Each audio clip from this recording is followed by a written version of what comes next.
সরকারি office, bank ও আর্থিক প্রতিষ্ঠানে বুধবার থেকে টানা 4 দিনের ছুটি শুরু হচ্ছে। সাপ্তাহিক ছুটির সঙ্গে দুর্গাপূজার ছুটি মিলিয়ে 1 থেকে 4 অক্টোবর পর্যন্ত ছুটি পাবেন তারা। তবে অনেক বেসরকারি প্রতিষ্ঠান শনিবার খোলা থাকায় কর্মীরা 4 দিনের পরিবর্তে 1 দিন কম ছুটির সুবিধা পেতে যাচ্ছেন। 2025 সালের সরকারি ছুটির তালিকা অনুযায়ী দুর্গাপূজার মহানবমী উপলক্ষে বুধবার নির্বাহী আদেশে ছুটি ঘোষণা করা হয়েছে। পরদিন 2রা অক্টোবর বিজয়া দশমী হচ্ছে দুর্গাপূজার সাধারণ ছুটি।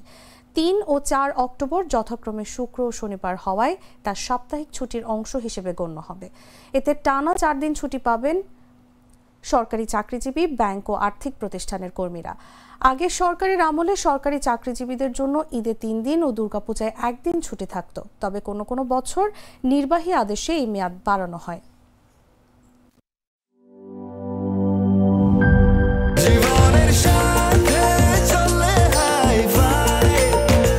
স্বাস্থ্যকর অল টাইম ফ্যামিলি কেক, সব সময় অল টাইম হেলদি লাইফ।